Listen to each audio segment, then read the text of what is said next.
go back there together. I want you to come with me and John, and let's go see these jobs you say don't exist. So what we're going to do... Yes, ma'am. Good. Put in the record the Pew Charitable Trust report, which says, and I'm reading one sentence, jobs in the clean energy economy grew at a faster rate than total jobs in the Golden State between 98 and 2007. And it talks about all of that, and driven by venture capital and the laws in the book. So we're going to put that in the record. Then we're going to put the NAACP resolution that passed, saying this: the NAACP approved a historic resolution addressing climate change legislation for the first time in the organization's history. What does that mean? Sir, we're going to put that in the record, and you can read it because I don't have the time, but I'll read the rest. What does that mean, though? I mean, the NAACP has a resolution. What does that mean? Sir, they could say the same thing about what do you mean? I'm just telling you. I've got documentation. They passed it, sir. They passed it. Now, also, if that isn't interesting to you, we'll quote John Grant, who is the CEO of 100 Black Men of Atlanta, quote, "Clean energy is the key that will unlock millions of jobs, and the NAACP's support is vital to ensuring that those jobs help to rebuild urban areas." So clearly there's a diversity. Madam Chair, that is condescending to me. I'm the National Black Chamber of Commerce, and you're trying to put up some other black group against me. If this gentleman were here, he would be proud that he was being quoted. He should have been invited. Just as he would be proud. It is condescending to me. Just so you know, he would be proud that you were here. He's proud, I'm sure, that I am quoting him. All that's condescending, and I don't like it. It's racial. I don't like it. Excuse me, I take offense to it. Okay. As an African American and a veteran of this country, I take offense to that. Offense at the fact that I would quote... You're quoting some other black man. Why don't you quote some other Asian or somebody? Well, you are being racial here. Okay, let me be And I think you're going to get into a path here that's going to explode. I'm going to respond right now. I'm going to ask everyone to listen to what I said. First, I placed in the record the Pew Charitable Trust study. Very important study for our state, our home state of California. Then I wanted to make a point that the fact is there's definitely differing opinions in the black community, just as there are in my community. You're speaking on behalf of the black community? No, I am putting in the record a statement by the NAACP. Why? Because I think it is quite relevant. I understand the Pew study. But you why are you doing the NAACP? Why are you doing the Colored People Association study with the Black Chamber of Commerce? I am trying to show the diversity of support that we have. We are referring to the experts, regardless of their color. And for someone to tell me, an African American, college-educated veteran of the United States Army, that I must contend with some other black group and put aside everything else in here, this has nothing to do with the NAACP and really has nothing to do with the National Black Chamber of Commerce. We're talking energy. And that road the chair went down, I think it's god-awful. Oh, you just don't see television like that very often. I told you can thank Dad for starting with dessert. Yes, you're welcome, America. I found that very rude. And, hey, wasn't she the same senator that just freaked out when Brigadier General Michael Walsh said, well, I don't know, ma'am. Didn't she, like, go all crazy on him? Oh, yeah, we happen to have the tape. More pudding? Why has it been delayed? Ma'am, at the LACPR is... do me a favor. Could you say senator instead of ma'am? Yes. It's just a thing. I worked so hard to get that title, so I'd appreciate it. Yes, thank you. Yes, yeah. Yeah. Don't ever call her ma'am.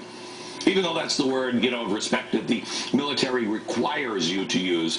As we pointed out last month, you didn't hear Boxer calling Michael Walsh Brigadier General, did you? Oh, by the way, I checked. I went back to the videotape.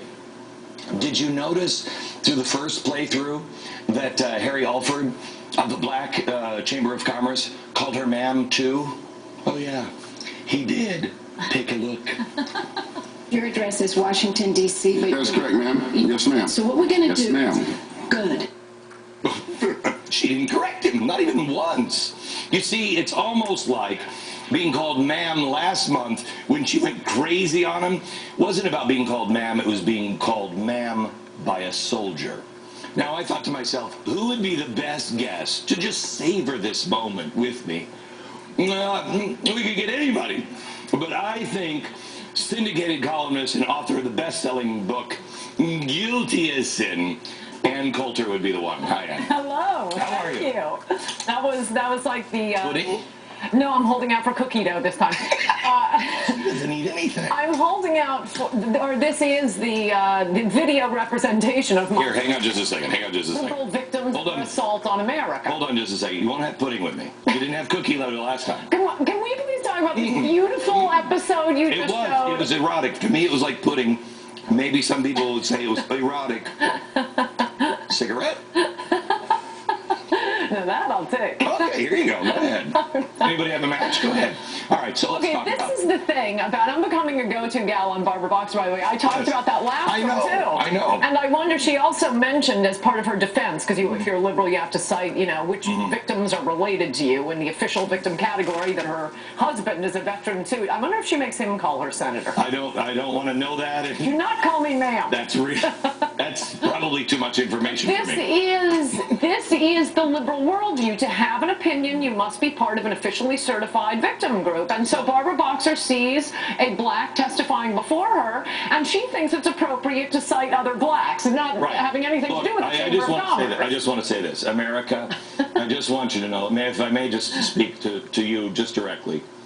Barbara Boxer may be watching right now, but I may have Ann Coulter on, but Barbara is proud that Ann is on this program. She's proud. I think That was one of her best moments when she told Alford that the head of, what was his name, John Grant, the head of 100 black men in Atlanta, would be proud that you, sir, are testifying here today. And you are little pet black. I understand he drove himself here, too. That's good. Look at that. That is fantastic. And he was fantastic. And by the way, he, like the Hispanic plaintiff in Ricci, and yesterday, I must say, Senator Lindsey Graham did a similar thing with Sonia Sotomayor. He said to her, pointed out that the Puerto Rican Legal Defense Fund had taken very left-wing positions on abortion, how women's abortion, poor women's abortion should be subsidized, very left-wing position on death penalty, has to be abolished because it's applied unfairly to minorities.